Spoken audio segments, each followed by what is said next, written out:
Good day and welcome to today's edition of Divine Mandate Hour. Divine Mandate Hour is a current affairs program of the All Progressives Congress that takes an in-depth analysis on political issues of the party. And as we progress in the forthcoming election, that is the governorship and state assemblies election on Saturday, 11th of March, it is to guide the electorate on how to vote rightly for the correct candidate. And today we shall be discussing the topic, Charter of Needs and the Socio-Economic Agenda of the Divine Mandate Administration, if elected on 11th of March, that is Francis Febuary. And we have in the studio this morning, it is Barrister Chinedu Ituma, a human rights activist. Sir, you're welcome to Divine Mandate Hour. Thank you. It's a pleasure. Yes.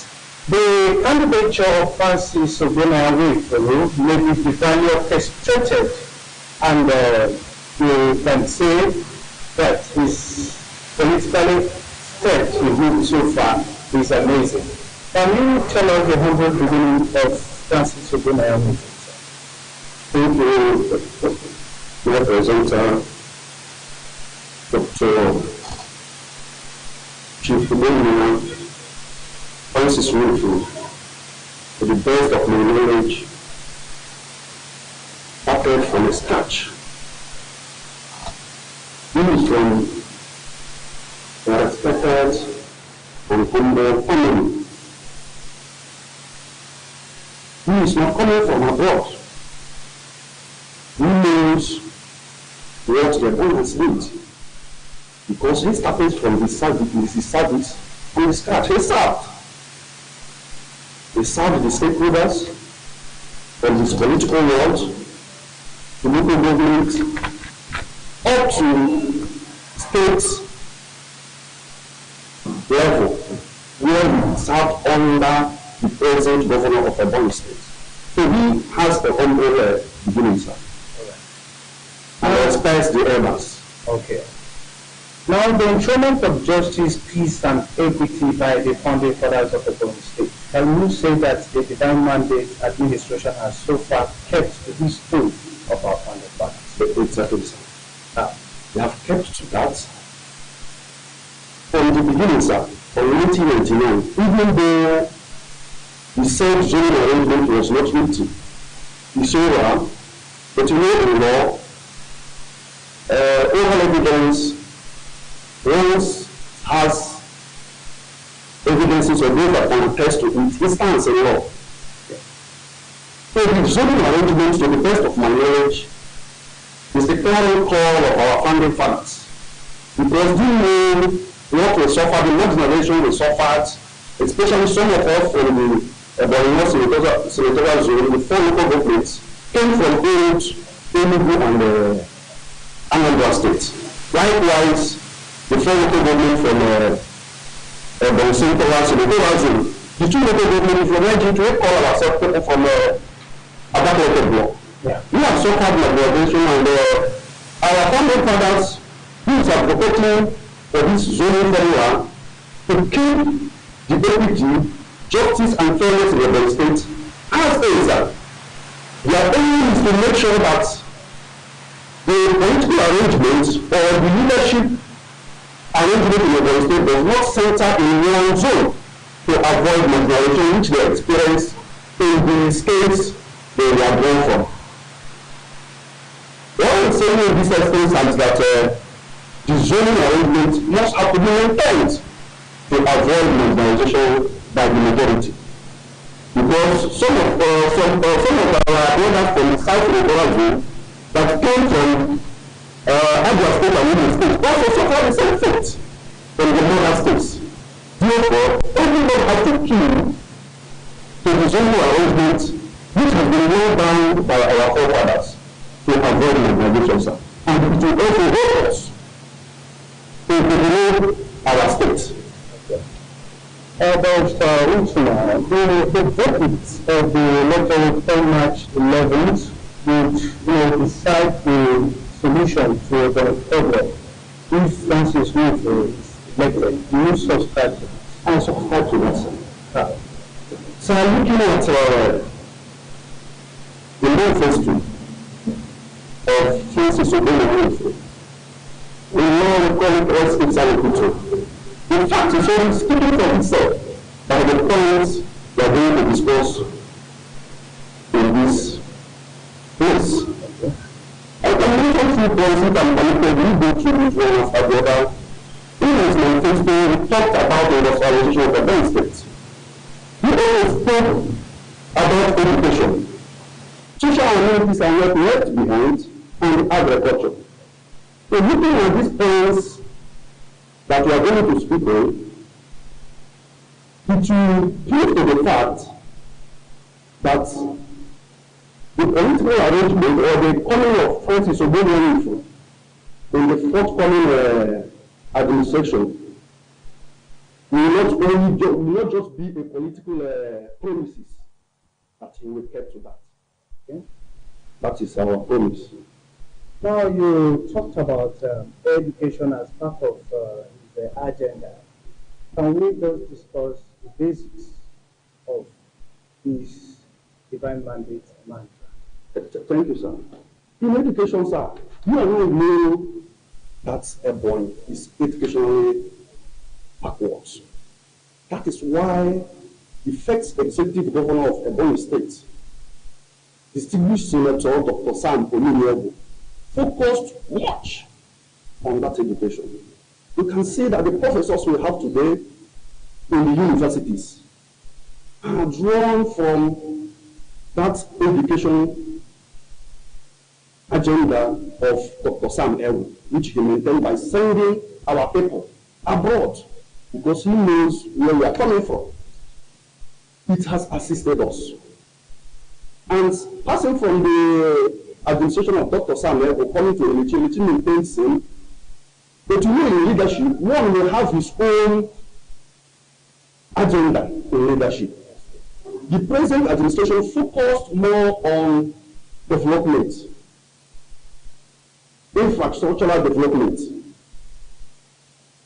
That is why the incoming governor, Francis Ogbonna, is anchoring on the education to make sure that what the previous administrations have made, that have established, that we maintained it by sending our brothers abroad to do their masters and to upgrade their education, because it will help us to develop our state.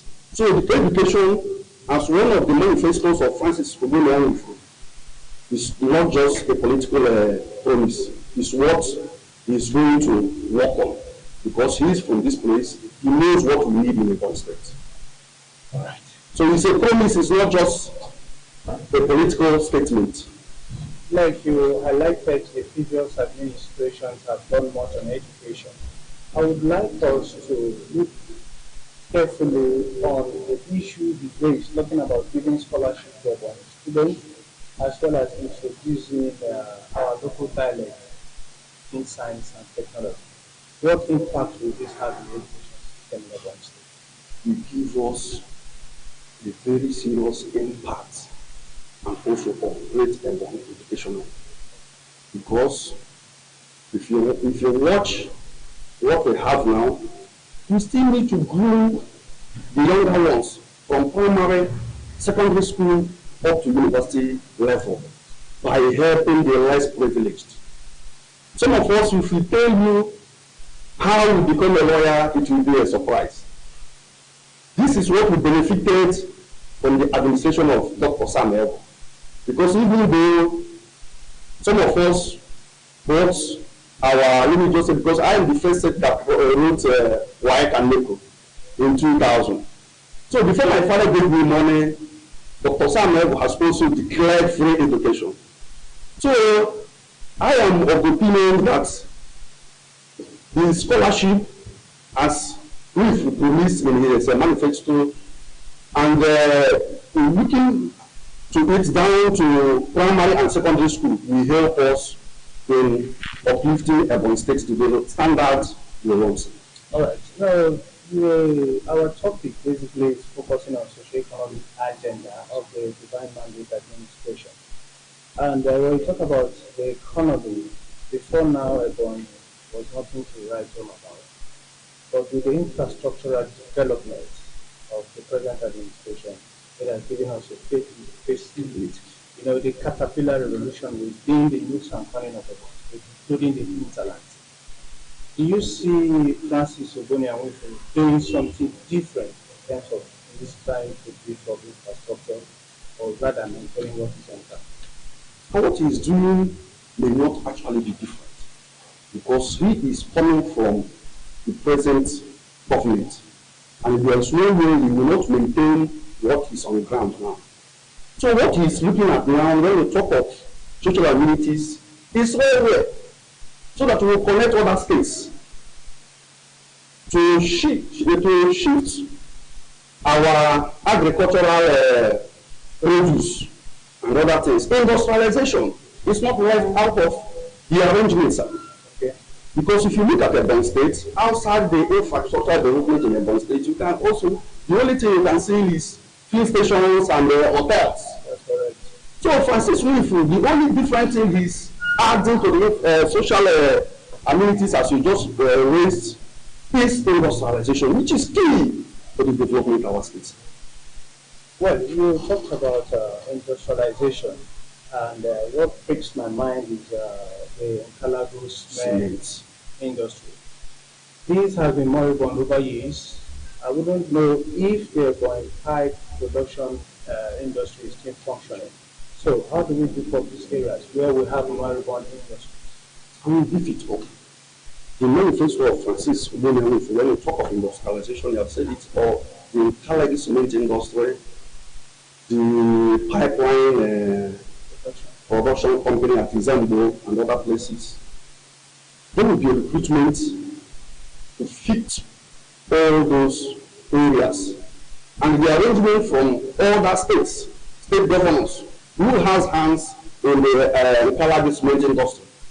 The arrangement is ongoing to make sure that that industry is functional. Okay, let us go into another aspect of the manifesto, which talked about aggressive agriculture.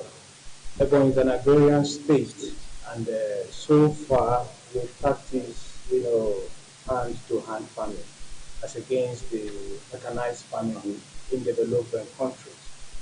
I know too well that the present administration bought about 13 bulldozers to enhance agricultural production. So if elected from 11th of March, what do you see him do different in terms of boosting agricultural production in Ebonyi State? Thank you very much, sir. Yeah. Thank you that you just mentioned the bulldozer that the present government secured. In his manifesto, he is going to add more, and also to make sure, because the present administration have dwelled much in the township. So the railroad that is ongoing and also the rural areas will be looked at to help us lift our agricultural produce from the rural areas to where it's supposed to go, because you know that the Ebonyi State is well known of agriculture. Fertilizer will also be given to those rural areas, and also our farmers, our rural farmers will also be assisted financially. So it's part of this arrangement, agriculturalists. Yes, talking about assisting the rural farmers, how do we ensure that this farm input gets actually to the farmers? Because over time, in some cases, they don't get this farm agriculture within the rural areas. Rather, it gets to political hands. So what is Nwifuru going to do to ensure that it gets to the rural farmers? Of recent, we had the rice pyramid, which Ebonyi State contributed to the national grid. So what do we have to say about it? Thank you, sir. That is the need of having government close to the rural areas or to the people.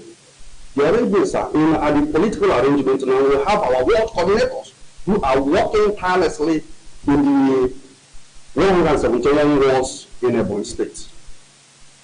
The political arrangement is that the amenities will come through the local government to development centers and to the wards. which will be monitored by the ward coordinators that are already working for Gubernatoria in the forthcoming administration. So the social amenities or the what government will say to the rural areas will not be hijacked by the so-called stakeholders. It will get to the hands of the people in the rural areas by the arrangement that is laid down. All right.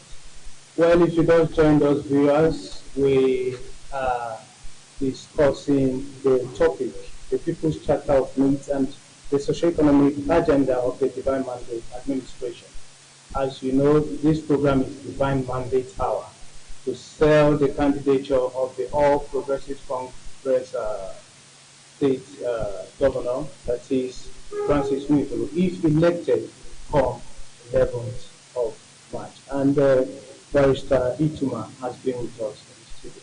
Now let's move over to the next agenda in the manifesto, which talked about healthcare system, functional healthcare system.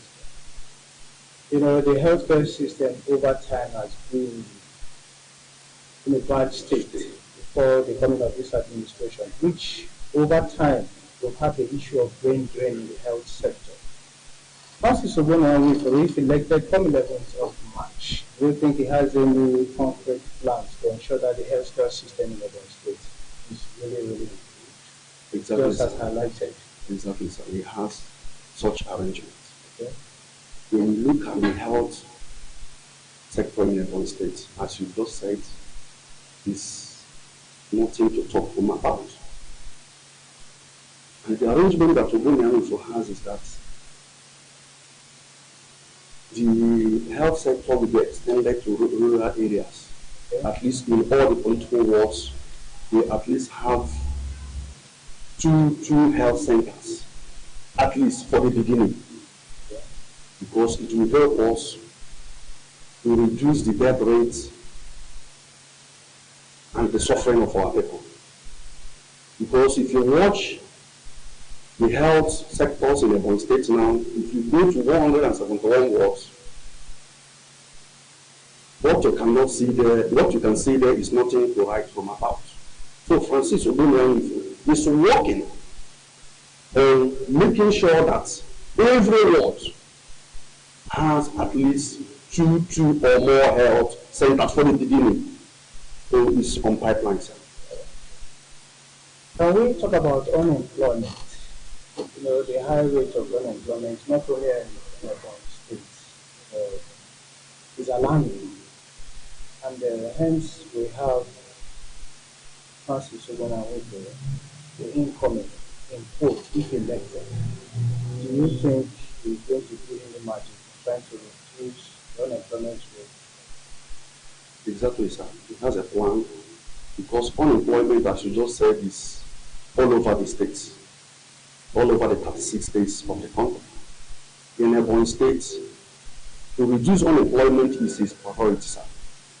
Because when we mention industries, establishing industries, railways, and airport that is already on the ground, the Abakaliki cement industry we are talking about, the Ezilo cement industry we are talking about, Abakaliki cement industry we are talking about, and the pipeline industry, the pipeline plant industry, we need to employ people to work there before it will be functional. Also, the health centers, when you take it to the rural areas, we also have to employ our graduates who are everywhere in the streets doing nothing. You can see some of the Okada riders, many of them are graduates. Keke drivers, taxi drivers, many of them are graduates. But when all these amenities are established, people will be employed and it will reduce unemployment. So reducing unemployment is one of his priorities in his manifesto. And he will do that up to 80%. Nobody is perfect. But I am sure, based on the background he's coming from, he will achieve that up to 80%. All right. When we look at civil service reform in Ogun State over time have not really recruited people in the civil service, and there is need for reform in this area. Can you just highlight the plans he has, as well as look at the welfare he has for senior citizens of the country? Thank you very much, sir. It's like you know our plan. Okay. When we talk of unemployment, sir, it will not only stop to the areas I mentioned in Abilis. Okay. Civil service, when we employ people in the civil service, it is also part of the arrangement, which is also in pipeline, and also to assist those working already is also the arrangement that we have. Nobody will be left out of place. We shall be praised the forthcoming administration, everybody will benefit to the best of my knowledge. The state has over 25 mineral resources. Are you aware? I'm aware, sir. And so far it has been under harnessed. It is that of the quarry that we focus on ledge. I think it is high time we begin to look keenly into this area in order to address the issue of internally generated revenue and pay less attention on the federal allocation. What would you advise with in this aspect if elected into office? My advice, of which I know as an insider, is that we do work with professionals. And the professionals have been harnessed from different fields. And the area you mentioned is one of the areas that the professionals will work to make sure that we do not put our egg in one basket in developing the state. We will not base only on federal allocation. Agriculture will be there. What you mentioned now will be there. So professors are only working. They have been invited from different states and they are on ground. The paperwork is there with our principal, Francis Nufu, to make sure that the mineral resources are harnessed to the way that it will exist abundance, not only basing our interest on federal allocation. All right. The state has been faced with a lot of insecurity issues, challenges. Let's just look at our neighboring communities and the borders. You have the issue of crisis. Recently, we have that of election and the rest. What will this administration do if elected into office to curb the issue of boundary clashes among neighboring communities? Thank you very much, sir. The Francis Nufu coming administration will not only make sure that there is peace in Ebonyi State, we will also work with the incoming National Assembly members who will be speaking from the floor of the House in National Assembly to make sure that the issue of boundary dispute is looked into. For example, the Ebonyi Ohaku candidate of APC elect Pastor Ozinachukwu is already in talk with his colleague from Benue State to make sure that the issue of boundary dispute between Igbo and Egawa are looked into. Same to the professors, as I said, that Gubernatoria is working with people that will make sure that all the crises in the nooks and crannies of Ebonyi State is reduced or stopped entirely. So effort is on top here to make sure that all those areas we mentioned are looked into to bring peace. And sir, I would also like to bring to our knowledge that the opposition have also taken the advantage of the political system in the states to cause crisis. Then, to cause crisis, why I'm saying that the Gubernatoria is looking at this insecurity in the state is that he is bringing everybody. He is bringing, whether you call yourself opposition or those in ruling party, to make sure that everybody is at the same pace. in his administration. So why should we vote Francis Ogbonnia and generally become 11th of March? Number of reasons, sir. The talk of the equity, justice, and fairness, which is the clarion call of our founding fathers. Ebonyi North started with Samuel 1999 and 2005. Based on the political arrangement of our forefathers, it shifted to the central, which Elechi has a slot from the local government. Now to the man who is driving the vehicle, Yes. Chief Engineer Dave Omai. Yeah. And inequity, sir, and fairness. The three zones have their slots and is coming back to Ebonyi North. And presently, sir,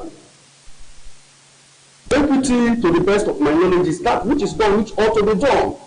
And when we talk of justice, justice is a three-way traffic. Justice to the states, to the masses, and to the parties. We and our present governor are parties at this instance. Ebonians are the society. Everybody has had his own slots. And it is only APC that gave tickets to maintain the equity we are talking of. So there is every need for us, for the Ebonians, to go in line of justice by voting APC. Because when we talk of other political parties, Ebonyi South that is still in the government has a candidate of PDP. The same Ebonyi South also has a candidate of Labour Party. So the only zone that is maintaining the equity, which we're supposed to adopt, is APC. So there is every need for everybody to go behind APC and Francis Ogbonnia. Thank you very much. You know, you are so confident about people voting APC. Very, very confident, sir. For the election, the last presidential and national assembly elections, we had massive turnout, people coming to cast the ballot, centered on Labour Party. Are there fears, are there butterflies in your stomach that, Labour Party this time around will come with another dimension? I don't see any fear, sir, because election generally in the March 5th election, the Igbos, as you can see, is agitating for presidency. That is why you see Labour. Let me use Enugu State for example. Before now, PDP is on ground everywhere. But because of the protest from Labour Party, which one of our brothers from Igbo is contesting under Labour, you can see that Labour Party sweep everywhere in Enugu State. So the issue now is what is on ground in Ebonyi State, the equity we are talking of. And let me tell you, sir, that we are learning every day and we are developing. If you watch the National Assembly election that just passed a week ago, you can see how our people casted their votes. They didn't vote for any Labour Party in Ebonyi State. They voted for Labour to exercise their franchise in the issue of presidency, to show Nigeria that at least Igbo supposed to have a say, which they have done. They also voted personalities or people, as I can say it, in other political parties. That is why you see APC winning the 3 senatorial zones election, and some to PDP and some to Labour Party in Ebonyi State, as the record has it now. So we are confident and comfortable that our people will key to the equity and justice arrangement of our forefathers in making sure that we did not bring any crisis or marginalization. Let me sound this as a warning again. Yes. In Ebonyi State, it is obvious that Ebonyi's South Senatorial Zone and Ebonyi North are people from Abakaliki block. And our brothers from South should have it in their minds that it will be dangerous, and the resultant effect will be negative if we did not maintain that equity, because it will look like what is happening in Benue and other states, that a majority is always in seat, which we are advocating against. Let it be going around so that everybody will have a taste of it. Right. And it will also bring development to our treasuries. So the resultant effect, sir, is negative. Right. It's just an apology to our brothers from South to make sure that we maintain this equity, justice, and fairness. We are calling for a consensus added. As for places, sir. Yes, let us talk about the character, or rather personality of Francis Ogonayo. If elected, he becomes the fourth democratic elected governor of Ebonyi State, and then the seventh edition of our democracy. What are the prospects in this young man that will saddle the responsibility of carrying Ebonyi State in the next 4 years? Thank you very much. In politics and in administration, as I can say, you don't just go and import people. If, as I said in the beginning, in a servant, he has served. He is loyal, he is respectful, he knows the need of his people. That is why he is patient. If you look at what is happening in the State House of Assembly, it will be difficult for one person to handle that mountain for 8 years. But because of his intelligence, diplomacy, and his character, he was able to hold that house for 8 years. And I am sure that is one of the characters that his principal saw, the present governor of Ebonyi State, that made him to be convinced that handing over Ebonyi State affairs to him, he is sure, even if he's sleeping, yes, that his subject, Francis Wilfred, will handle that mountain very well, and nobody will be disappointed. All right. Thank you, Barrister Ituma.